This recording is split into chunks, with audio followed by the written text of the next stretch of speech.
चल चल जल्दी कर, ये चोरी ना ले।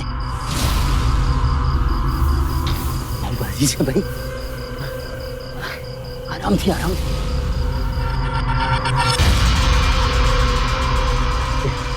जल्दी करो, इस टेम्पो में डाल देते, काम हो जाएगा। चल।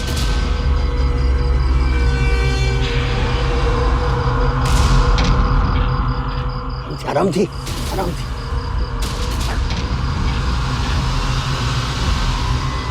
चल चल चल।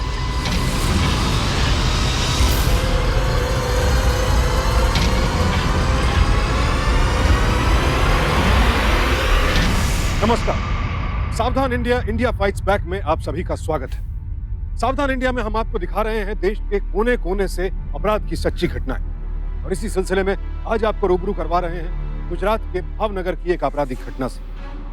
अभी अभी आपने देखा कि रात के अंधेरे में कुछ लोग एक व्यक्ति की लाश को फेंक कर भाग गए। कलाई की कटी हुई नस से साफ जाहिर था कि इस शख्स की मौत कुछ वक्त पहले ही हुई थी। अब सवाल ये उठता है कि क्या ये खुदकुशी थी या फिर हत्या? कौन थे ये लोग और क्या इन्होंने ही इस व्यक्ति की जान ली थी? अगर हाँ, तो आखिर इस व्यक्ति से इनकी ऐसी क्या दुश्मनी थी? कौन था मरने वाला? इस मौत से जुड़े सारे सवालों के जवाब जानने के लिए देखते हैं कुछ महीनों पहले की घटनाएं।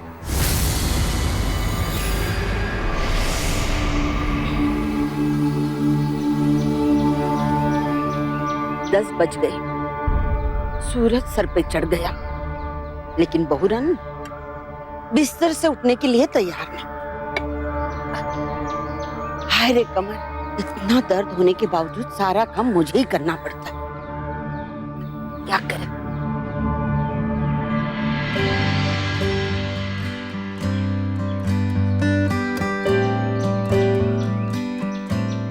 जय श्री कृष्णा बा। जय श्री कृष्ण बेटा, तैयार हो गया बेटा? हाँ बा, बात जल्दी निकलना है, 2-3 नए क्लाइंट से मिलना है, नए फ्लैट दिखाने हैं। बा अगर डील हो गई तो कमीशन अच्छा मिलेगा, फिर देखना तेरा ऑपरेशन भी जल्दी करवा दूंगा। बा देर हो रही है, जल्दी नाश्ता लगा दे। अरे बेटा, मैंने तो नाश्ता पूरा तैयार करके रखा है। अगर मैं यहाँ से उठने का सोचूं तो वहाँ पहुँचने में मुझे युग लग जाएगा। तेरी वो निकम्मी बीवी है ना, उसे बोल कि नाश्ता तो मैंने तैयार करके रखा है, कम से कम परोसने का तो काम कर। ठीक है।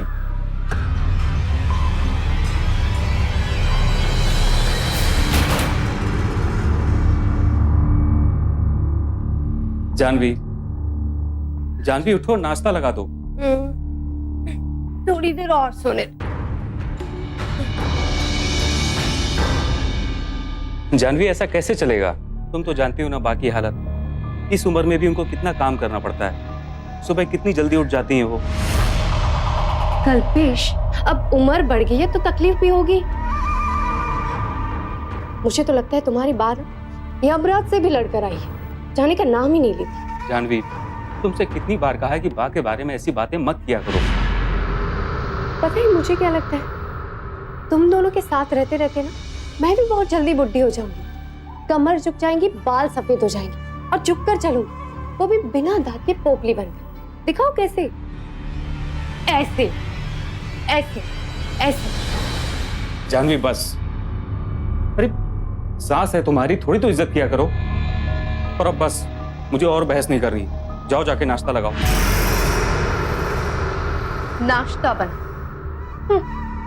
शादी क्यों, काम वाली बाई ले आते ना। मेरी बाकी सारी सहेलियों को देखो, उनके पति उन्हें कहां कहां घुमाने ले जाते, और एक मैं हूं।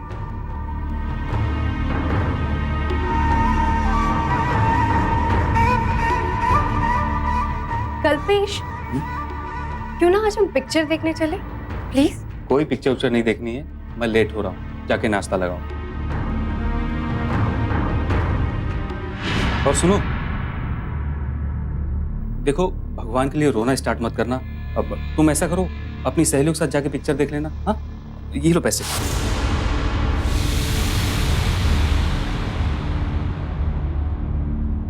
ठीक है, मैं इतने से काम चला लूंगी। ये तुम क्या कर रही हो? इतने सारे पैसे, एक पिक्चर तो देखनी है। हाँ जानवी, तुम तो जानती हो बा का ऑपरेशन करवाना, जब देखो तब बा का ऑपरेशन, बाकी दवाई, और बीवी का क्या? अच्छा बाबा ठीक है, रख लो पैसे, लेकिन प्लीज संभाल के खर्चा करना। हाँ कल्पेश, अब ये पैसे मेरे हैं, मैं जैसे चाहे खर्च करूं।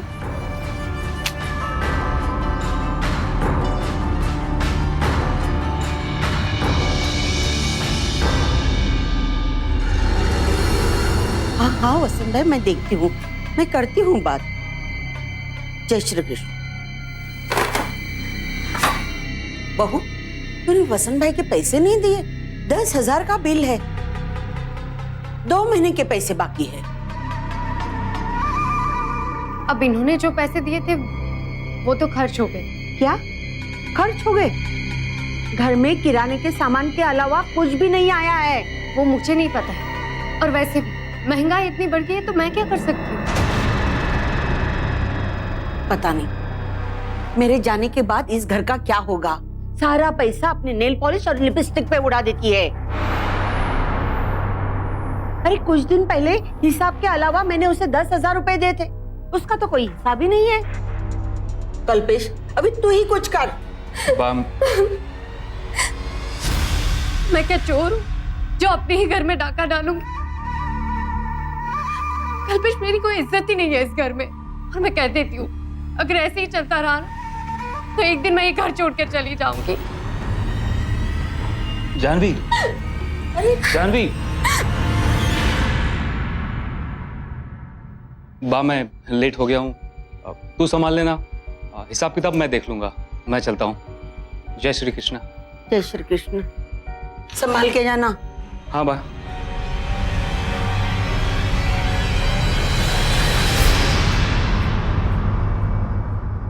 जानवी, जानवी बेटा,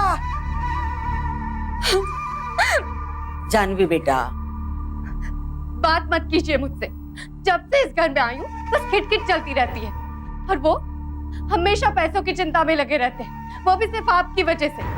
आपकी दवाई, आपके ऑपरेशन के लिए पैसे बचाने के चक्कर में वो मुझे एक फिल्म तक नहीं दिखाते, और आप उल्टा मुझे ही ताने मार रही है। जानवी बेटा, अगर इस तरह पैसा लुटाओगे तो कुबेर का खजाना भी खाली हो जाएगा। देख बेटा, तुझे घर चलाना सीखना होगा। बस फिर से ताने, जी तो करता है अभी इसी वक्त यहाँ से चली जाओ। ऐसे घर में रहने का फायदा ही क्या, जहाँ किसी को मेरी चिंता नहीं है। अब आप चाहिए यहाँ से। अरे जानवी बेटा, सुन तो मेरी बात। जानवी सारा दिन गुस्सा करेगी, सारा काम पड़ा हुआ है।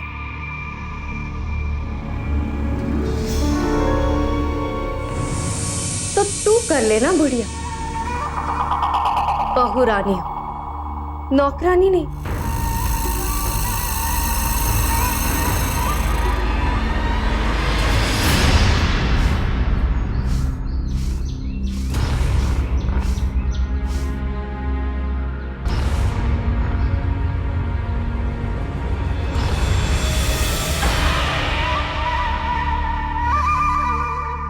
हेलो, 4,000 रुपए मिल गए। पहले हम सिनेमा जाएंगे और उसके बाद तुम्हारे लिए कुछ खरीदेंगे, ठीक है? हाँ बाबा, जितना जल्दी हो सके आ जाऊंगी। बाय।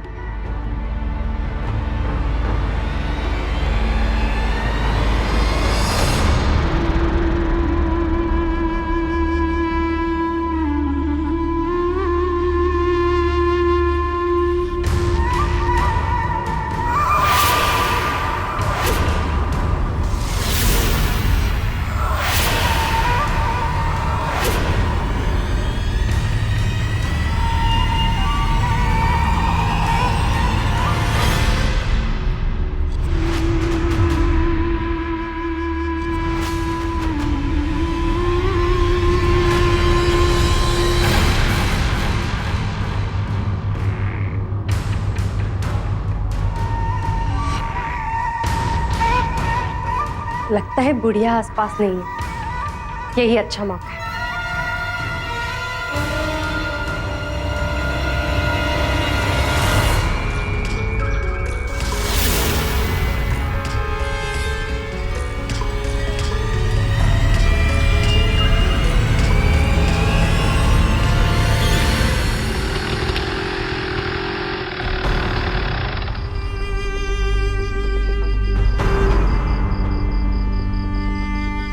ले बा, पूरे 1 महीने की दवा लेके आया हूँ,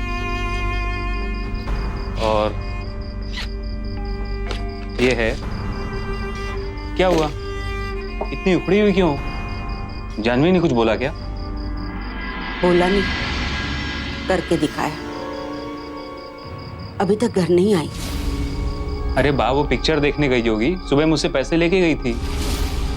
अरे लेकिन पिक्चर तो 2.5-3 घंटे का होता है ना। इतनी रात देर तक नहीं आई अभी तक। क्या? अभी तक नहीं आई? मैं देखता हूँ। कहीं जाने की जरूरत नहीं है, मैं आ गई हूँ।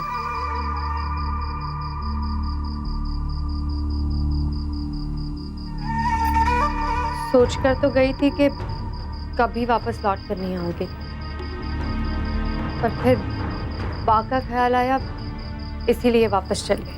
ये ख्याल पहले नहीं कर सकती थी? और ये क्या बचपना है जानवी, इतनी छोटी सी बात पर तुम घर छोड़ के चल दी। अरे बाबा, गलती मानी ना, अब क्या जान ले लोगे? बेटा, गलती वही है जिसे सुधार लिया जाए। आइंदा ऐसी गलती मत करना। मोहल्ले पड़ोस में अगर बात फैल गई तो बात कुछ और बन जाएगी। जी बा, ख्याल रखूंगी।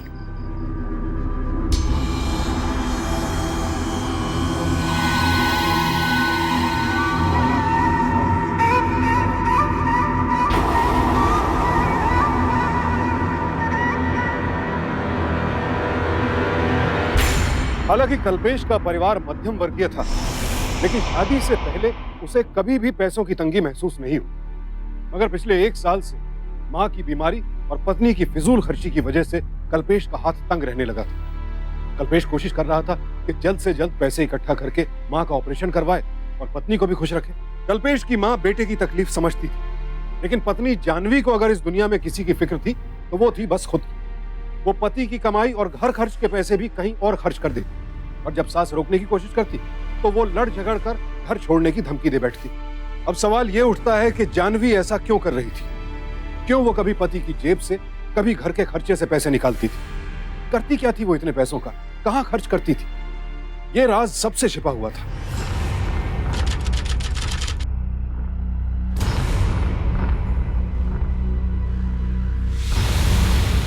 अरे बेटा। हाँ बा। बा, ये ले कमीशन का पैसा, इसको तिजोरी में रख दे। कितना मेहनत करता है मेरा बेटा। अगर भगवान मुझे उठा ले तो तेरी मुश्किल कम हो जाएगी बेटा। ऐसी बातें बोल के मुझे तकलीफ क्यों देती है? बा है तू मेरी, मैं तो सिर्फ अपना फर्ज निभा रहा हूँ, कोई एहसान थोड़ी कर रहा हूँ तुझ पर। ये क्या है? ये जानवी के लिए गिफ्ट लाया था, देखेगी तो खुश हो जाएगी। अच्छा किया, जाके दिख गया। हाँ।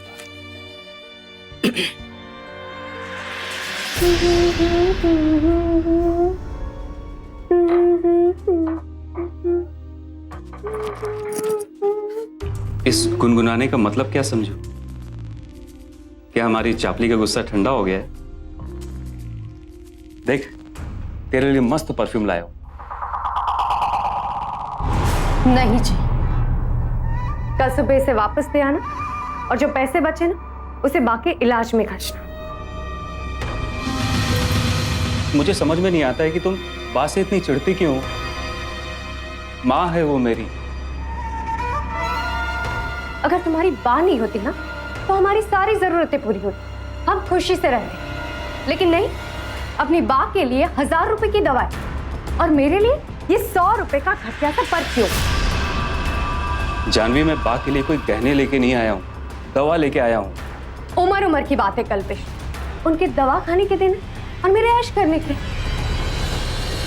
और हाँ, मुझे भी उनकी दवा से चिढ़ नहीं मचे, लेकिन तब जब उन्हें मेरे खर्चों से चिढ़ ना बचे। समझ में नहीं आ रहा है कि क्या करूं। तुम मुझसे इतनी नाराज क्यों रहती हो? नाराज नहीं, दुखी रहती हूँ। हम में फर्क है, तुम्हारी और मेरी उम्र में। न जाने क्या सोचकर बाबूजी ने मेरा ब्याह तुमसे करा दिया। मैं इतनी जवान और सुंदर, और तुम? अपनी शक्ल देखना गौर से आईने में, सब समझ में आ जाएगा। घिन आती है मुझे तुमसे, बिल्कुल भी अच्छा नहीं लगता है जब तुम मुझे छूते हो। लेकिन फिर भी चुपचाप ये सब कुछ सहती रही, सिर्फ बाबूजी की इज्जत के लिए। और ये 2 कौड़ी का घटिया सा परफ्यूम ले आए। अब एक काम करो, ये जो परफ्यूम है ना, इसे खुद लगाओ और उसे सूंघते सूंघते सो जा।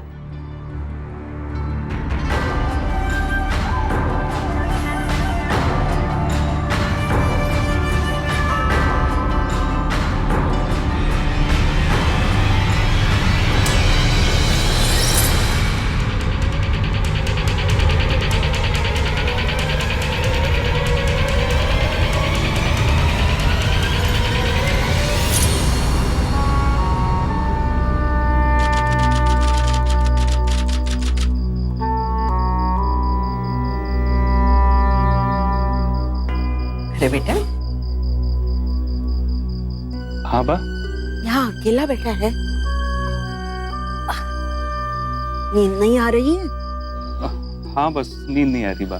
क्या बात है, बहू के साथ फिर से झगड़ा हो गया? नहीं बा।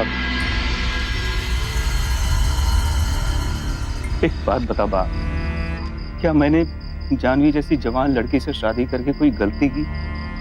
मैं 35 का और वो 22 की। मैं उसके लायक नहीं हूँ बा। ऐसा नहीं सोचते बेटा, कोई भी इंसान संपूर्ण नहीं होता। और रिश्ते की खास बात तो ये है, 2 अधूरे लोग पूरे हो जाते हैं। बात ये नहीं है कि तुम दोनों के उम्र में जो अंतर है उसकी, बात है तुम दोनों की सोच में जो अंतर है ना, उसकी। देख, तुझे उसको समझाना होगा, उसकी जिम्मेदारियों के बारे में उसे सिखाना होगा। तू मेरा कितना ख्याल रखता है। कभी कभी मुझे लगता है अगर मैं नहीं होती तो तुम दोनों अपनी जिंदगी में कितने खुश होते। मैं तुम्हारी जिंदगी पर बोझ बन गई हूँ ना। नहीं बा, बस कर, नहीं तो मैं नाराज हो जाऊंगा, तुझसे कभी बात नहीं करूंगा। माँ बाप भी कभी अपने बेटे पर बोझ होते हैं। इस छोटे से परिवार का बस यही दुख था कि इस घर की बहू को ना तो किसी से प्यार था और ना ही किसी की परवाह। ससुराल में बहू पर अत्याचार और सास के बुरे बर्ताव की घटनाएं तो हम अक्सर सुनते हैं, लेकिन ये उन घटनाओं में से है जहां उल्टे बहू अपने पति और सास पर जुल्म कर रही थी, जबकि वो लोग उसे हर हाल में खुश रखने की कोशिश कर रहे थे। कल्पेश और उसकी मां के दुख और सब्र की कोई इंतहा नहीं थी। आखिर क्या अंजाम होने वाला था इस परिवार का? कहां तक जाएगा जानवी का ये मनमाना बर्ताव?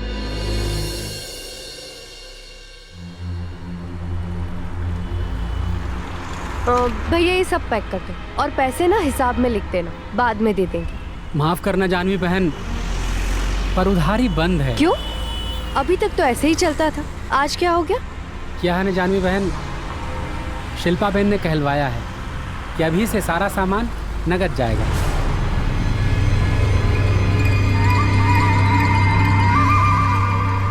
ये बुढ़िया ने फिर से आग लगाई मेरी जिंदगी में।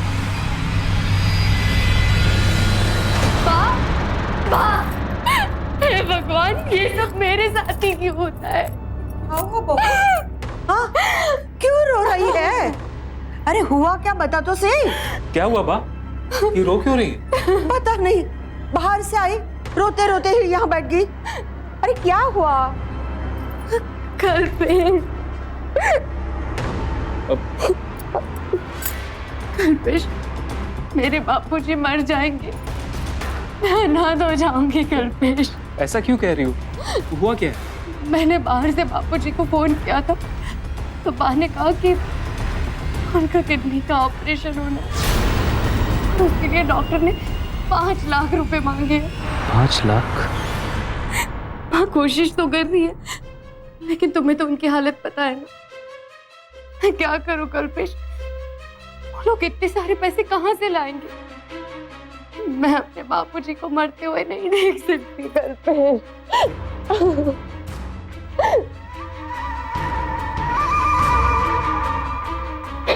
एक मिनट। कल्पेश, क्या हम मेरे बापूजी की मदद नहीं कर सकते? वो, लेकिन हम इतने पैसे कहाँ से लाएंगे? हाँ, वो पैसे तो बा के ऑपरेशन के लिए इकट्ठे किए हैं। बा का ऑपरेशन भी होना है। काश मेरे बापूजी का भी कोई ऐसा ही बेटा होता। ये बापूजी मर जाएंगे कल पे। जानवी,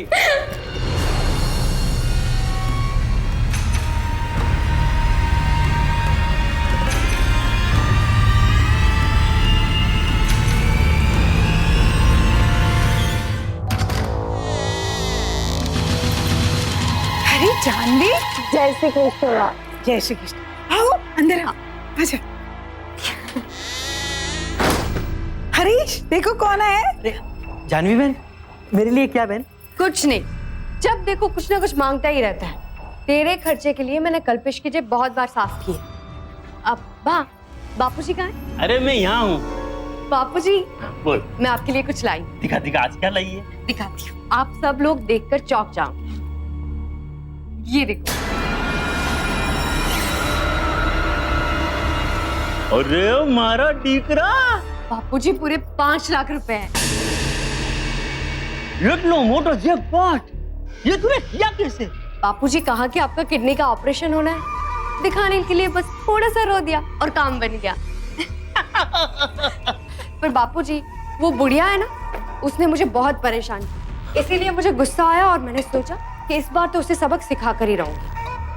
अरे बेटा जानवी, अगर तू गुस्से में उन लोगों से 5 लाख निकाल सकती है तो सोच, अगर तू ठंडे दिमाग से काम लेगी तो क्या होगा? अरे फिर तू उनसे और ज्यादा माल निकाल सकेगी। वो कैसे? जानवी एक बेहद शातिर औरत थी और उससे भी ज्यादा गिरे हुए थे उसके घर वाले। लोग अपनी बेटियों को घर बसाने की सलाह देते हैं, लेकिन यहाँ तो मामला उल्टा था। जानवी के घर वाले उसे घर बसाने को नहीं बल्कि घर उजाड़ने को उकसा रहे थे। शादी के बाद से ही, यानी पिछले 1 साल से जानवी अपने पति की कमाई अपने मायके भेज रही थी। कल्पेश को तो अंदाजा तक नहीं था कि उसकी मेहनत की कमाई और माँ के इलाज के लिए की गई बचत जानवी और उसके घर वाले लूट रहे हैं। इस बार जानवी ने अपने पिता की गंभीर बीमारी का बहाना बनाकर कल्पेश से 5 लाख रुपए झटक लिए। लेकिन कहते हैं ना कि झूठ के पांव नहीं होते, एक ना एक दिन झूठ सामने आ ही जाता है। अब सवाल यह है कि जानवी और उसके मायके वालों का ये धोखा कब तक चलने वाला था। जी सर जी। नहीं सर जी, आज मैं आपको प्रॉपर्टी दिखाने नहीं आ पाऊंगा। 10 मिनट के लिए आ जाइए। आज 10 मिनट भी टाइम नहीं है। देखिए क्या है कि ससुर की किडनी का ऑपरेशन है, उनकी हालत बहुत ख़राब है। अगर नहीं गया तो कहेंगे कि दामाद जी के पास टाइम ही नहीं है। तो फिर कल का रखते हैं। हाँ, कल का पक्का पक्का।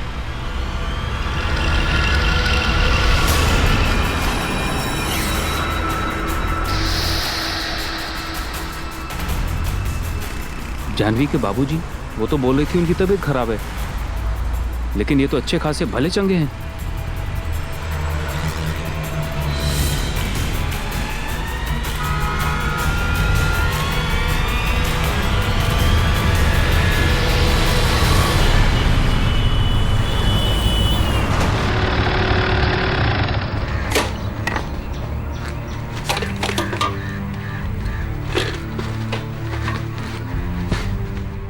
जानवी, जानवी, क्या हुआ? इतना चिल्ला क्यों रहे हो? लॉटरी लगी है क्या? तुमने कहा था कि तुम्हारे बाबूजी की तबीयत खराब है। हाँ, क्यों? क्या हुआ? झूठ बोल रही हो तुम। धोखा दिया है तुमने मुझे। मैंने अभी तुम्हारे बाबूजी को बाजार में तुम्हारे भाई के साथ शॉपिंग करते देखा।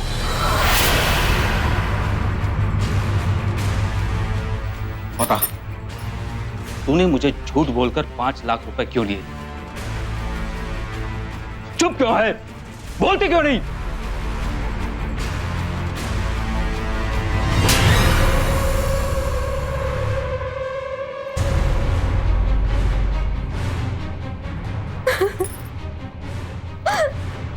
कल्पेश, तूने बहू पे हाथ उठाया, शर्म नहीं आई तुझे? बात तू हट जा।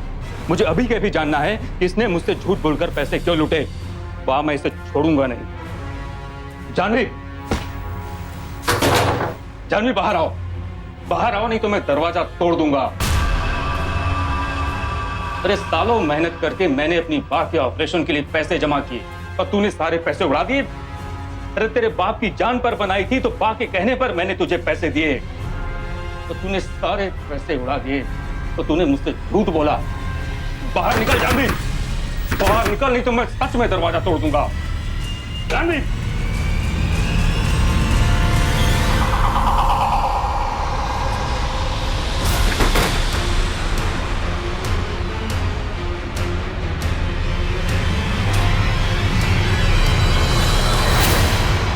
जानवी, मैं कहता हूँ दरवाजा खोल और दबाओ जाम मेरे घर से। मुझे नहीं चाहिए तेरी जैसी औरत अपने इस घर में। जिस थाली में खाया उसी में छेद किया। बाहर निकलती है या क्या हो रहा है यहाँ पर? ये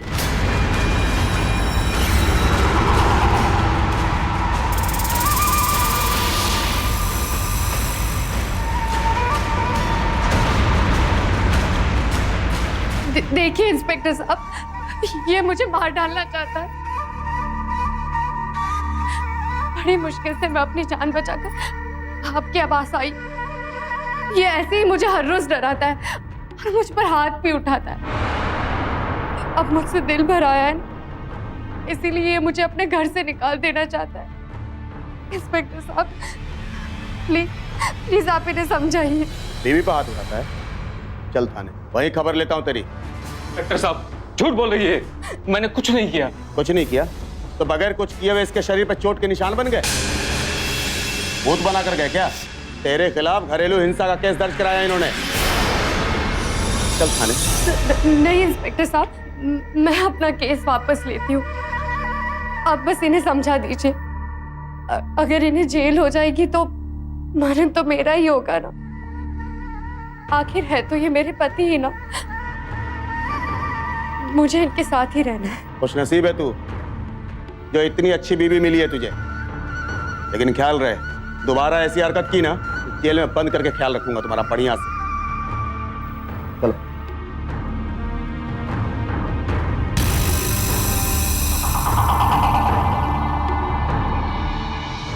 ए बुढ़िया, देखती ही रहेगी या कुछ खाना भी परोसेगी? बहुत भूख लगी है, कुछ खाना दे। अब वो क्या है ना, ये झूठ मूठ नाटक करने में बहुत मेहनत लगती है। अरे अभी भी खड़ी है, जाती है या फिर बुलाओ पुलिस को? चुप कर। तेरी हिम्मत कैसे हुई बात से काम करवाने की? आज तक तो हम तेरा बचपना समझकर चुप थे, लेकिन आज तूने जो किया है। इतना गुस्सा करने की कोई जरूरत नहीं है। शराफत इसी में है कि वो 5 लाख रुपए को भूल जाए, क्योंकि वो मैंने अपनी फैमिली को दिए। क्यों? अगर ये बुढ़िया नहीं होती तो वो 5 लाख रुपए तो मुझ पे ही खर्च कर दे। तुझे अभी भी शर्म नहीं आई? अगर तू मर जाती तो हम लोग चैन से जीते। अरे कहीं भाग जा, इतने सारे नदी नाले पड़े, कहीं पे भी जगह मिल जाए। और तू वो 5 लाख रुपए भूल जा, नहीं तो थाने में 5 लाख डंडे खाए, समझा?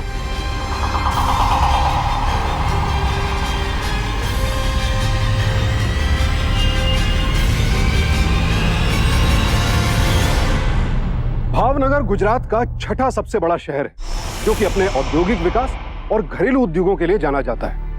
इस शहर में रहने वाले इस परिवार में कल्पेश आगे बढ़ने के लिए दिन रात मेहनत कर रहा था, लेकिन उसकी पत्नी उसे बर्बाद करने पर तुली थी।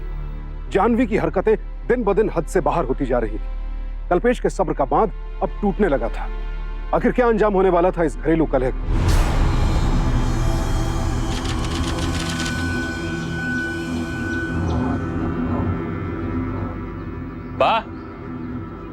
बा कहाँ है तू? अरे बा, नाश्ता नहीं लगाया? बा बा बा बा ने नाश्ता नहीं बनाया? कहाँ गई बा? जानवी, जानवी, क्या है? बा कहाँ है? बा तुमसे कुछ बोल कर रही है क्या? मुझे क्या पता तुम्हारी बात। हे भगवान, घर में हो तो चैन नहीं, घर में ना हो तो भी चैन। सब कुछ तुम्हारी वजह से हुआ है। तुमने कल बा को इतनी खरी खोटी सुनाई कि वो घर छोड़कर चली गई। अरे मन तो करता है कि बा कहाँ चली गई? बा बा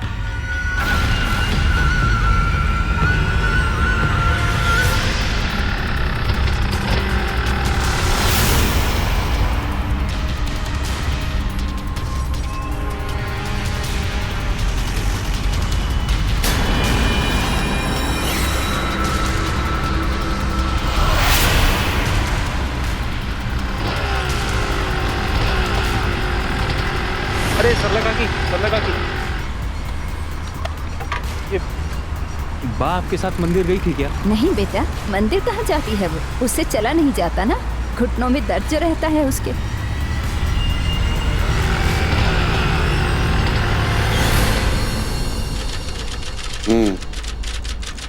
तो तुम्हारी बात गायब हो गई?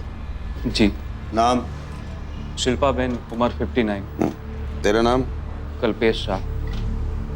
कल्पेश शाह, तू वही है ना? तेरे ही खिलाफ तेरी बीवी ने घरेलू हिंसा का केस दर्ज कराया था ना? कुमार, FIR बुक ला।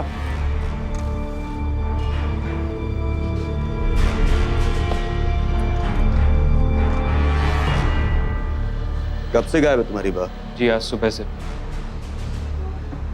बहुत जल्दी फुर्सत मिल गई तुझे? कहाँ थे अब तक?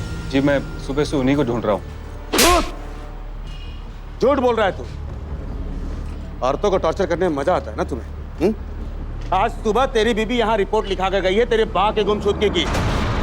तूने कल फिर रात उसको मारा ना, और जब तेरी बा उसे बचाने आई तो तूने उस पर भी हाथ उठाया। साहब, ये झूठ है, मैंने ऐसा कुछ नहीं किया। ये तो तेरे बा के मिलने के बाद ही पता चलेगा। जब तक तेरी बा नहीं मिलती तो शहर छोड़ के नहीं जाएगा, और तेरी बा को तो हम ढूंढ निकालेंगे। उसके बाद तेरे खिलाफ FIR लिखेंगे इस थाने में। तू बचेगा नहीं, समझा? कुमार, लेके जा। शिल्पा बेन अचानक गायब हो गई थी और जानवी ने उनके खिलाफ अत्याचार और उत्पीड़न की रिपोर्ट भी लिखवा दी थी। इधर एक तरफ तो कल्पेश अपनी मां के गुम होने से पहले ही सदमे में था, और अब उसके खिलाफ केस भी दायर हो चुका था। जो कानून औरतों के प्रोटेक्शन के लिए बना है, जानवी उसी का गलत इस्तेमाल कर रही, जो कि एक बेहद संगीन अपराध है। पति के साथ पहले ही धोखाधड़ी का अपराध कर चुकी जानवी की हिम्मत अब और भी बढ़ चुकी थी। आखिर कहां तक जाने वाली थी जानवी की हरकत, और कल्पेश की मां अचानक कहां चली गई? क्या हुआ उनके साथ? क्या वो खुद ब खुद घर छोड़कर चली गई थी, या इसके पीछे भी जानवी का हाथ था?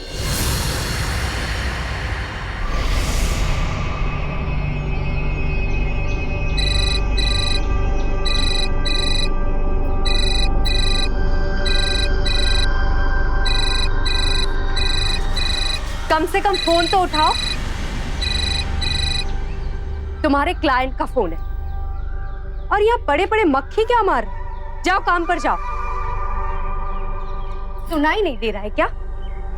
ऑफिस नहीं जाओगे तो कमाओगे कैसे? अब किसके लिए कमाऊं? तुम्हारे परिवार के लिए, जो अब तक मेरे टुकड़ों पे पलता था। मैं तो सिर्फ अपनी बा के लिए कमाता था, और अब तो वो भी नहीं। मुझे अब किसी से कोई मतलब नहीं है। पहाड़ में जाओ तुम और तुम्हारा परिवार। ठीक है, मुझे पता था अब तुम किसी काम के नहीं।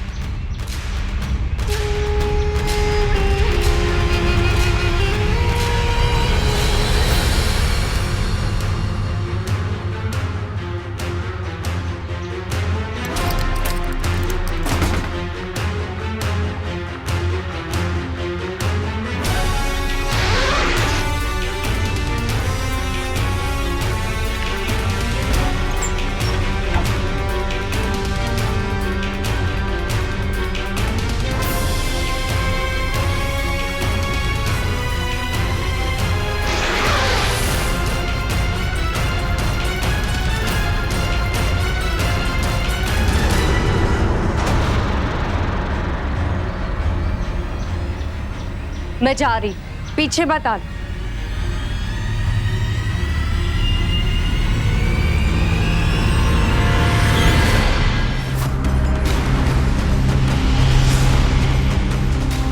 तुझे अभी भी शर्म नहीं आई? अगर तू मर जाती ना तो हम लोग चैन से जीते। अरे कहीं भाग जा, इतने सारे नदी नाले पड़े, कहीं पे भी जगह मिल जाएगी।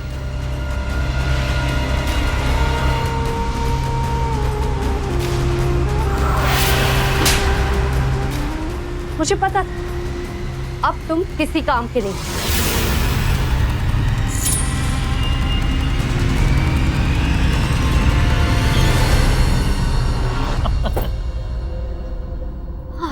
अरे जानवी, तू यहाँ?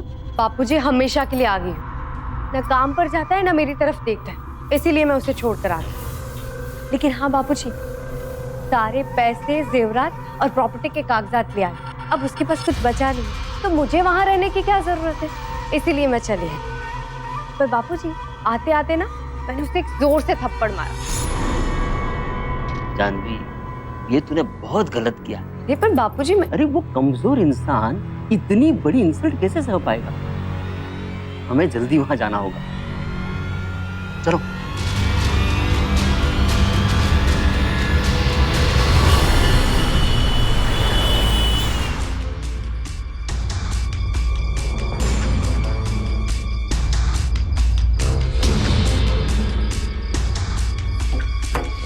लगता है अंदर है। कल्पेश, મને તો લાગે છે હવે ગડબડ થઈ ગઈ છે અંદર। अरे खड़ा खड़ा मुंह क्या देख रहा है? दरवाजा तोड़ने मेरी मदद कर।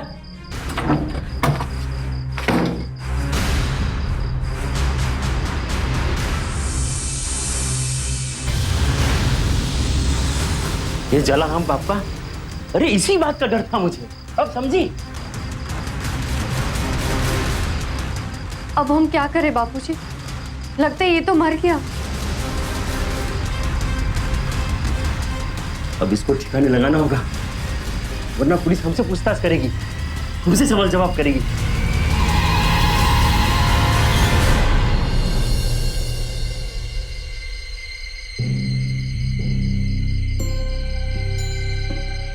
जल्दी करो, इस टेम्पो में डाल देते हैं, काम हो जाएगा। आराम थी, आराम थी, आराम थी। चल चल चल चल। कल्पेश की कलाई की नस कटी हुई थी और खून काफी ज्यादा बह चुका था। पत्नी के जुल्मों से तंग आकर कल्पेश ने आत्महत्या कर ली। आत्महत्या करना कानूनन अपराध है, लेकिन किसी को आत्महत्या के लिए उकसाना या मजबूर करना उससे भी ज्यादा संगीन जुर्म है। जानवी के पिता ने सबसे पहला काम कल्पेश को ठिकाने लगाने का किया, क्योंकि उन्हें डर था कि कल्पेश की मौत का सीधा सीधा इल्जाम उन पर आएगा। लेकिन इस सूरत में क्या जानवी और उसके परिवार की काली करतूतों का चिट्ठा कभी खुल पाएगा? क्योंकि कल्पेश और उसकी मां के बाद अब उनके अपराधों का कोई गवाह नहीं। लेकिन अक्सर जब लोग समझते हैं कि कहानी खत्म हो गई है, तभी उसमें कोई नया मोड़ आ जाता है। तो क्या इस कहानी में भी कोई नया मोड़ आएगा? लगता है कोमा में चले गए। तुम जल्दी इसे आईसीयू में लेके जाओ। अब जाके पुलिस को इन्फॉर्म करो। ठीक, तुम यही रुको, ये पुलिस केस है। पर मुझे कुछ नहीं पता, मैंने तो इसकी मदद की। ये मेरे टेम्पो में पड़ा हुआ मिला, इसके लिए मैं यहाँ लेके आ गया। वो सब मुझे नहीं पता, और तुम कहीं जाना मत, यहीं रुको।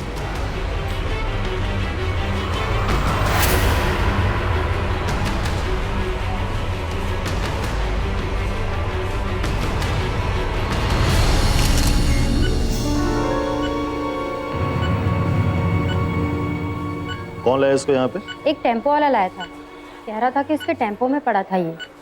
उसे मैंने रुकने के लिए कहा था, लेकिन आप लोगों के डर से भाग गया शायद। अब तो एक ही रास्ता बचता है कि इसकी फोटो को यहाँ के किसी लोकल अखबार में छपवा दे। कोई तो होगा जो इसको पहचानेगा, या ये भी हो सकता है कि इसने खुदकुशी करने की कोशिश की हो। लेकिन सवाल ये है कि अगर इसने खुदकुशी करने की कोशिश की तो फिर ये टेम्पो में पीछे कैसे पड़ा मिला? डॉक्टर साहब, इस आदमी को होश आने के बाद सबसे पहले आप मुझे इन्फॉर्म करिए। ठीक।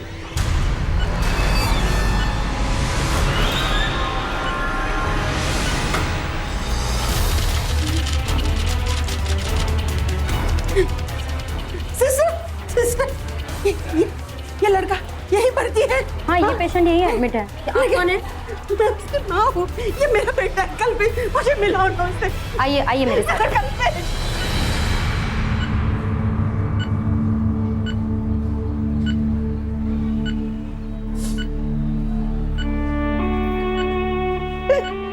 हे भगवान, ये क्या हालत बना दी है मेरे बेटे की। ऐसा कैसे कर सकती है वो मेरे बच्चे के साथ? किसने? मेरी बहू। क्या क्या उसने? ये ऐसे ही मुझे हर रोज डराता है और मुझ पर हाथ भी उठाता है। अब मुझसे दिल भर आया है, इसीलिए ये मुझे अपने घर से निकाल देना चाहता है। लेकिन आज तुमने जो किया है, इतना गुस्सा करने की कोई जरूरत नहीं। शराफत इसी में है, वो 5 लाख रुपए भूल जाए, नहीं तो थाने में 5 लाख डंडे खाए।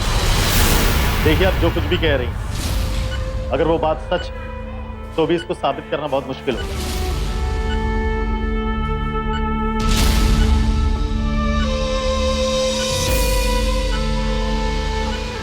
हाँ जी बोलिए। जो मैं अपने बिजनेस के लिए कुछ प्रॉपर्टीज देख रहा था तो मुझे किसी ने आपका नाम सुना। लीजिए। Thank you. ये जगह तो कब की बिक चुकी है, लेकिन मेरे पास शास्त्री नगर में एक दुकान बिकाऊ।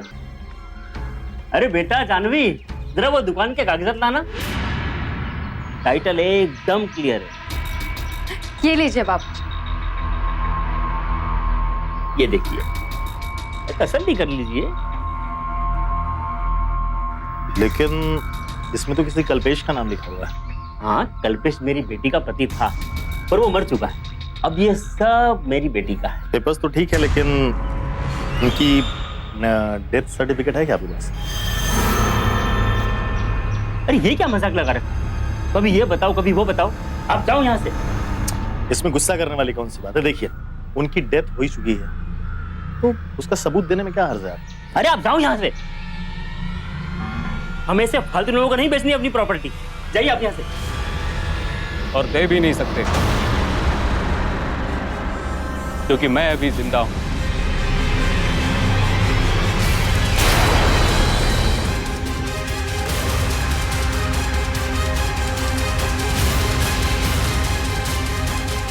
तुम सभी ने मुझे टेम्पो में ये सोचकर छोड़ दिया था कि मैं मर चुका हूं, और शायद भगवान मुझे मेरी बात से मिलाना चाहते थे।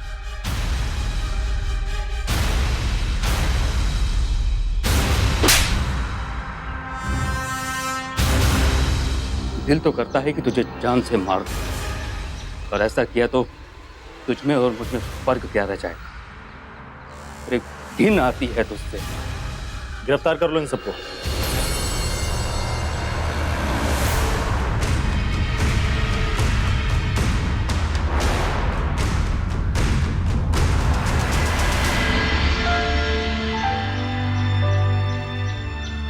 जानवी शादी के बाद अपने मायके वालों की मदद करना चाहती थी। ये गलत नहीं था, लेकिन इसके लिए उसने जो रास्ता अपनाया वो गलत था। जिस तरह से उसने अपने पति और सास की शराफत का फायदा उठाया वो गलत था। उसने न सिर्फ अपने पति के साथ धोखाधड़ी की, बल्कि पूरा घर ही बर्बाद कर दिया। अक्सर देखा गया है कि महिलाओं पर ससुराल में अत्याचार होते हैं, लेकिन कभी कभी बहू और मायके वाले भी अत्याचार करते हैं और महिला सुरक्षा के लिए बने कानूनों का गलत इस्तेमाल करते हैं, जैसा कि इस केस में हुआ। कल्पेश को आत्महत्या करने पर मजबूर करने के लिए जानवी और उसके माता पिता को आईपीसी के सेक्शन 306 और धोखाधड़ी के लिए सेक्शन 420 के तहत 12 साल कैद की सजा सुनाई गई। जानवी का भाई नाबालिग था, लिहाजा उसे बाल सुधार गृह भेज दिया गया। ये तो थी घर के अंदर हुए अपराध की घटना, लेकिन अपराध कहीं भी और कभी भी वार कर सकता है। सिर्फ सावधान रहकर ही हम और आप उसका शिकार बनने से बच सकते हैं, और इस कोशिश में सावधान इंडिया आपके साथ है।